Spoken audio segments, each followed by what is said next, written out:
everybody, welcome back to the Bible Show. Today, I wanted to share a technique that I've been developing over the years. And I think in the psychological world, this is not necessarily novel, it's been discussed before, but I think it's definitely a vector that can be really taken advantage of, and I think can help people really improve really improve as a man, like become more masculine as a man. And I think this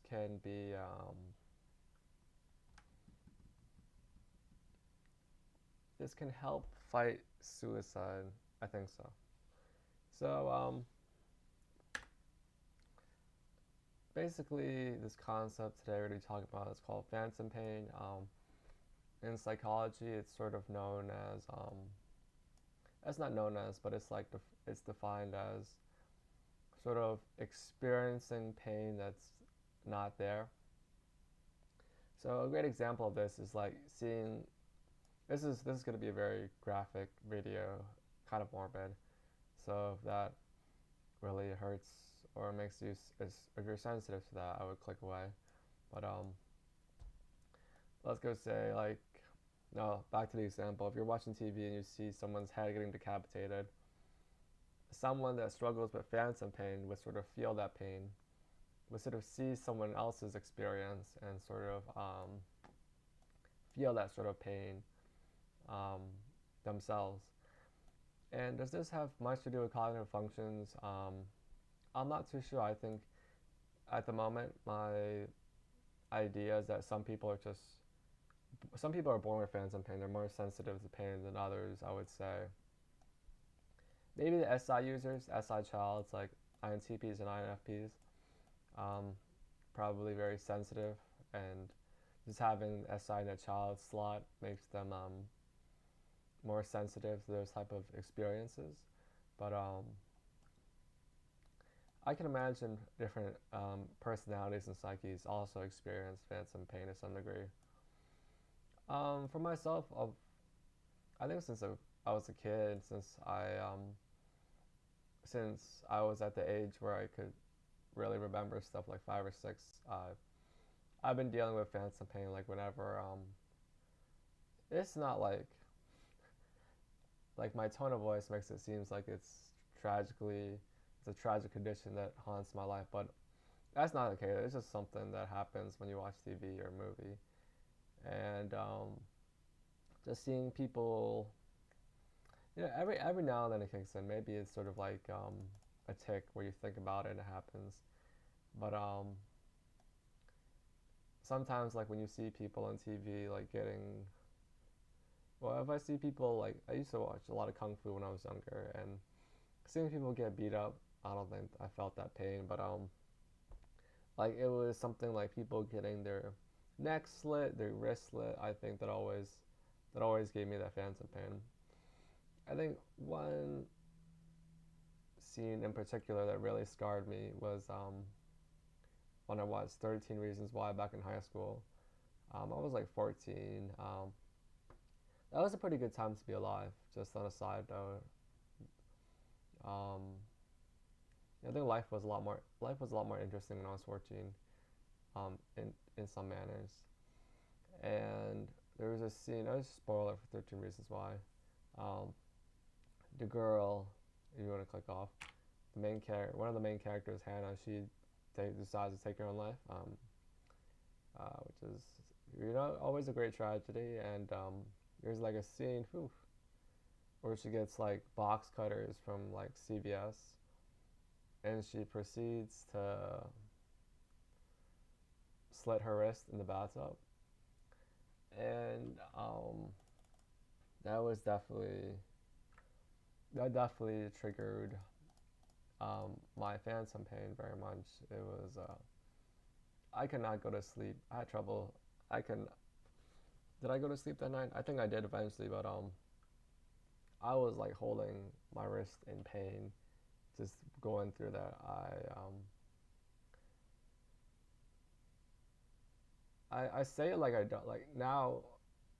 If I say like I say like it's a bad experience, and it is a bad experience. But in terms of like masculinity and just getting, getting stronger as a man, really, like on that anime Goku take on any challenge type of way. I think it's beneficial, but yeah, I'm just saying as a matter of fact, that scene really scarred me. I was like holding my wrist in pain, like my wrists were actually getting slit themselves, and I'm sure a lot of other people experienced it watching that scene. It was pretty really graphic, but in terms of pain maxim, which is trying to maximize pain in order to make yourself stronger in terms of masculinity. This is a vector that can be very much manipulated. So, and even besides, I don't know if I have a natural knack for this, but whenever like my wrist or my Achilles is exposed, I always feel like it's just gonna, it feels like it's getting slit. I I've always dealt with that throughout my whole, like, yeah, I always deal with that whenever my wrists or Achilles are exposed. I always feel like they're being slit. That's just some sort of phantom pain that I have naturally ever since I was a kid. I'm not too sure why. But this is something that can be taken advantage. If you don't already have phantom pain, if you already have phantom pain, you can sort of force these situations or scenarios to happen in your mind, sort of like it's sort of like mental practice or mental training. You can force these situations to happen over and over and over. And sometimes they do naturally, of course, like if you try to make it go away, sometimes just the thought of the intention of making it go away can make those thoughts last longer. But phantom pain, I think it's super great for just making your soul a lot stronger. Um, Besides like physical pain, I think practice like mentally rehearsing scenarios where you're going through very tough times, like maybe imagine yourself getting fired. To some people, it's very traumatizing, but if you keep practicing, rehearsing that scenario in your head, mental scenario in your head, just creating that scenario in your head over and over again, just going through that, reliving that pain over and over and over again. The point is not to get used to it. The point is to do it over and over and over again, just to really, not necessarily for the sake of pain mask, not necessarily sharpen your soul for when it happens, or if it never happens, but just continually sharpen yourself, sharpen yourself. And that's sort of the gist. That's basically the gist of phantom pain. And I think phantom pain is useful. A really great tool to really just when you have like downtime as a man, like let's go say like you're on, like you take the bus and you have nothing better to do. I think really tapping into phantom pain can really, it's really a good way to sharpen yourself. Just I think it's a good way to sharpen yourself as a person, a really good way. And I think this is a really great technique for technique. I make it sound really cool. Technique. Um, as a guy, I think for myself, I think this has helped me a lot, a lot in my life. Um, I think there's a good amount of people in my life that are surprised like how much I've changed since like high school, or how much I've changed since like in a couple of months, or how much I've changed in like a week. And I guess the point of Phantom Pain is to always try to improve yourself every day by just maybe point not 1%, but the point is to continually improve yourself, or it's one of the vectors to continually improve yourself. I think a lot of guys have trouble where there's at a plateau as a person, and in terms of like dating and relationships, they sort of plateau at the level of attractiveness a woman that they can speak to, and not in terms of idolatry, but I think it's always better for a guy to try to really expand his boundaries so that, for the sake of the gospel, he could maybe have more reach to more people, um, more women in this case, if you are able to attract, every single tier of women from S to F tier. Sorry, ladies. Maybe S to C tier. And just really using Phantom Pain, really just tapping into the pain of others for yourself, or just really creating scenarios where you feel pain. Hence the term Phantom Pain. Um, just can really give you that edge. And I think it's super important as a man to continue. It's just another side for the cognitive origin of satisfaction and discovery.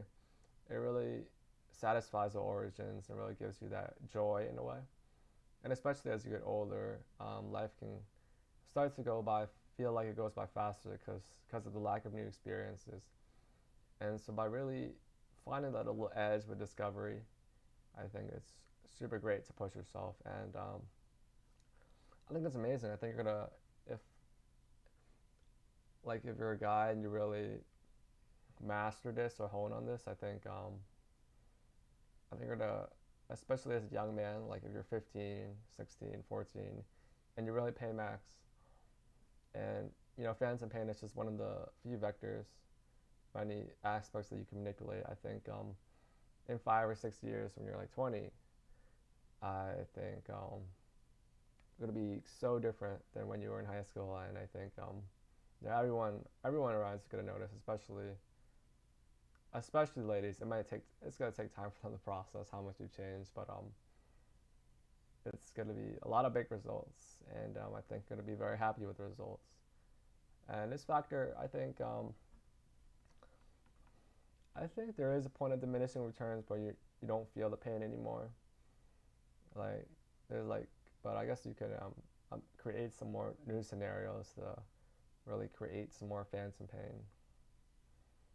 And Phantom Pain is it's interesting, I guess, to note how it deviates from like mental practice, because mental practice, some players preach, like you have Novak Djokovic, he preached like mental practice, like practicing how he would play on match point in game 7, tie break or something like that in his book, Serving to Win. And the thing is with that, you sort of imagine a scenario. It's good for like connection types. They sort of imagine the scenario so they can be great performers. So they can really, one aspect of connection is like to really maintain your friends or to have a lot of connections, and no one wants to be with a bad performer. That's one aspect of the connection cognitive origin. And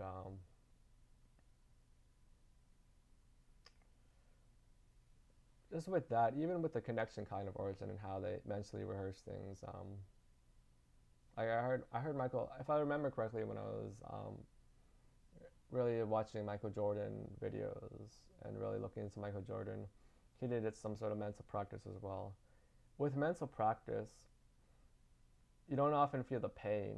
Maybe if you really imagine something, you feel all the sensations. But with Phantom Pain, when we are specifically creating scenarios that'll give us Phantom Pain, where we actually feel the pain, right? It's gonna get graphic, where you actually feel your wrist getting slit. It's a very interesting type of um, mental mental sort of mental dynamic. It's just sort of bringing pain upon yourself through certain triggers. And yeah, just definitely gonna, as a guy, you keep definitely, if you keep sharpening yourself every day, improving yourself at point not 1%, definitely gonna surprise a lot of people. Um, if like the next person you run into, they're gonna be very surprised. And I think definitely good, definitely very good for the world, good for yourself as a person, and it's definitely gonna really help you just to keep growing as a person every day. And by the time like you reach very great old, hopefully old age, who knows what you'll be like as a person just with if you keep improving yourself every day, and just phantom pain is just one of those vectors.